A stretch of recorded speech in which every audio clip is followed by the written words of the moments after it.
perkenalkan nama saya Sinta Nureni Nazila dengan NIM 240100048 dari Program Studi Bimbingan dan Konseling Fakultas Ilmu Pendidikan Institut Keguruan dan Ilmu Pendidikan Siliwangi. Saya berasal dari kelas B1 angkatan 2024. Pada kesempatan ini saya akan mempresentasikan video proyek akhir mata kuliah Pendidikan Kewarganegaraan dengan judul Tantangan Nilai Kewarganegaraan dalam Kehidupan Masyarakat. Video ini merupakan bagian dari tugas akhir mata kuliah Pendidikan Kewarganegaraan dengan dosen pengampu Pak Acep Haryudin MPD. Dalam proyek kali ini, saya melakukan wawancara dengan dua tokoh masyarakat, yaitu Bapak Reja Pahlevi dan juga Bapak Ipan yang aktif di lingkungan Cipageran. Wawancara ini dilaksanakan pada tanggal 26 Juni 2025. Bapak, bagaimana pandangan Bapak tentang kondisi masyarakat di lingkungan saat ini? Kondisinya lingkungan sini bagus. Pertama, kalau melihat dari aktivitas keagamaannya berjalan dengan baik. Mulai dari anak-anak rajin ada dia pengajian habis habis asar sampai menjelang asar. Anak-anaknya terbukti dari mana? Aktif azan. Terus ada pengajiannya, sering mengundang tokoh-tokoh keagamaan bahkan dari luar. Kayak kemarin Mama Dede, terus ada Ustadz Habib siapa itu yang lupa namanya, yang adiknya Habib Zabir itu loh. Dia aktif ini secara keagamaan. Secara ininya, secara kesehatannya juga bagus. Artinya bahwa dipantau posyandunya jalan. Secara pendidikannya juga bagus, ada PAUD-nya di daerah sini. Jadi itu sih bagus menurut. Cuma yang PR-nya mungkin terkait dengan sampah. Terus, apakah menurut Bapak warga di sini cukup aktif dalam kegiatan sosial atau politik seperti pemilu dan musyawarah setempat? Kalau politik sepertinya aktif, termasuk pemilu, aktif dalam beberapa kegiatan aktif. Cuma memang saya mengakui kalau aktif sekali tidak terlalu aktif banget, tapi termasuk kategori aktif karena saya lihat karena di sini kan rumah dan kesehariannya banyak aktivitasnya dihabiskan di waktu kantor. Terus Bapak, apa permasalahan yang terbesar menurut Bapak di nilai-nilai kewarganegaraan, misal hoakskah atau warga di sini tidak taat aturan dan lain-lain? Yang di sini kalau secara termakan hoax, kalau menurut saya secara pribadi kalau melihat dari latar belakangnya sudah enggak sih, karena termasuk sudah cerdas lah, bisa memilih mana yang benar atau tidak. Cuma yang menjadi permasalahan menurut saya secara pribadi adalah mungkin terkait dengan sampah, pengelolaan sampah. Nah, ini yang menjadi PR sebetulnya. Selain itu, yang menjadi PR apa lagi? Kekompakan sudah lumayan kompak, terus toleransi juga sudah toleransi, tingkat keagamaan sudah bagus. Sampah sih yang menjadi permasalahan. Baik Bapak, selanjutnya apakah masyarakat di sini memahami hak dan kewajibannya sebagai warga negara? Jika ada, bisa diberikan contoh? Kalau secara haknya dia tahu apa yang menjadi haknya, apa menjadi ininya. Contoh ibaratkan dia sebagai warga negara di sini, setiap warga yang datang yang baru maka didata oleh tugas tempat RT. Terus yang kedua juga adanya iuran untuk membantu kebersihan itu juga saya pantau dari grup itu berjalan dengan baik. Keikutsertaan program dari pemerintah termasuk saat ini itu terkait dengan pos kambing kalau tidak salah. Nah itu juga komplek ini juga menang kelompok 3 juara ketiga kalau nggak salah di tingkat KBB dan akan dinaikkan di tingkat Jawa Barat. Artinya secara program hak dan yang lain-lain sudah ditentukan oleh negara, bagus, sudah mengikuti. Terus Bapak, tadi kan Bapak berkata terkait permasalahan sampah dan Oke. lain-lain. Apa sih dampak dari permasalahan tersebut terhadap kehidupan masyarakat sehari-hari? Nah, sebetulnya dampaknya itu adalah seringkali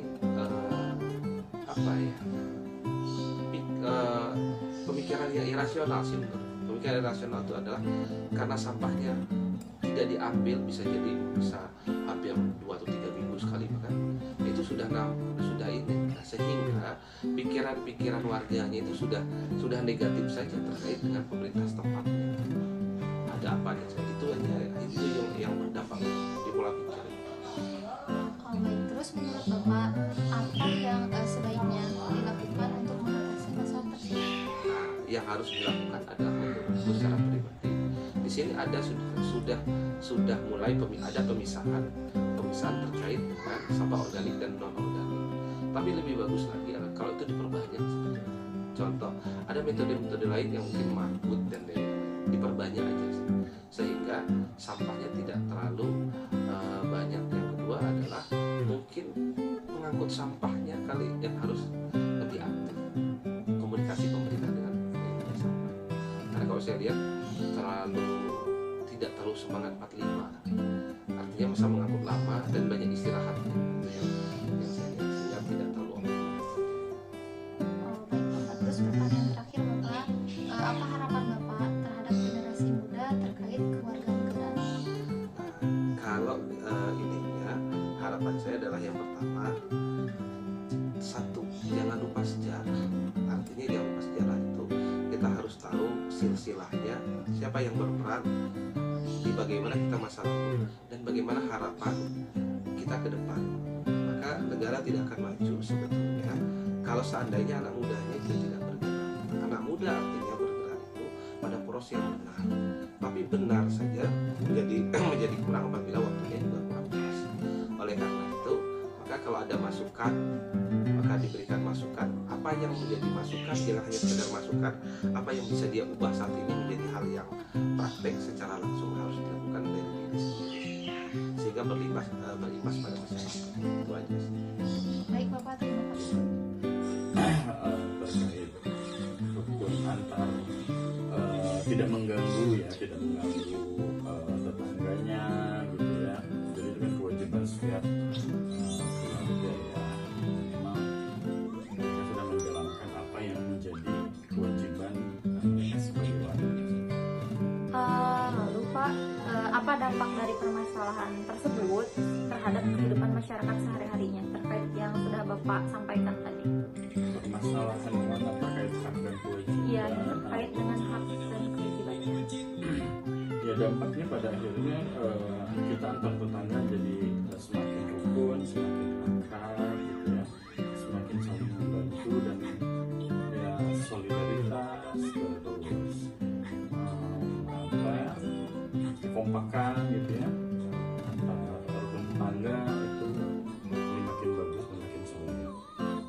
Terus juga bagaimana respon dan sikap warga dan juga pihak berwenang terhadap masalah tersebut Pak?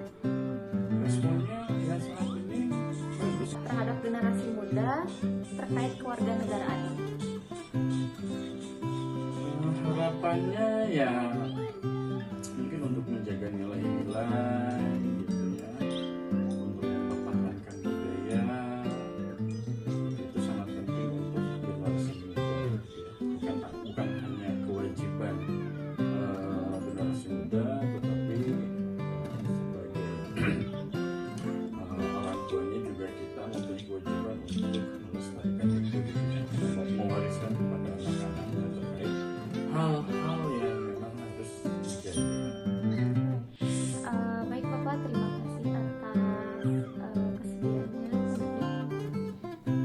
Nah, dari hasil wawancara dengan Bapak Reja Pahlevi, beliau menyampaikan bahwa saat ini banyak pemuda yang kurang peduli terhadap kegiatan sosial maupun politik di lingkungan mereka.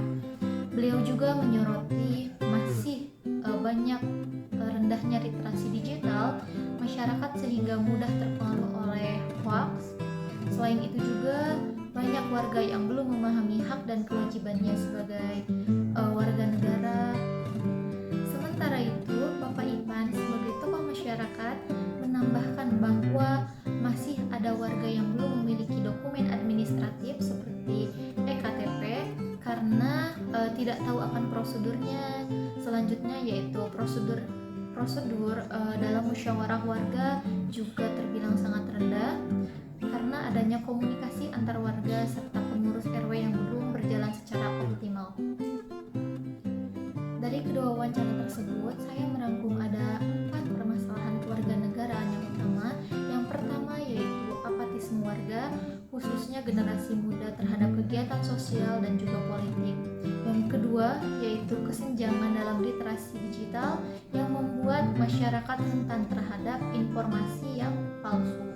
Yang ketiga yaitu kurangnya pemahaman mengenai hak dan kewajiban sebagai warga negara. Dan yang terakhir, keempat, yaitu lemahnya komunikasi antara pengurus lingkungan dan juga warga sekitar.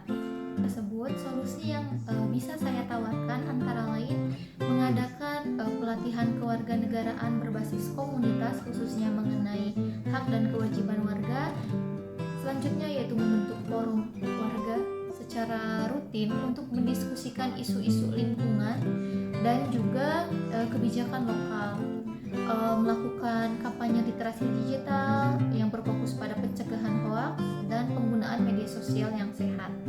Serta terakhir itu melibatkan Karang Taruna atau organisasi pemuda dalam menyebarkan informasi penting untuk meningkatkan partisipasi warga.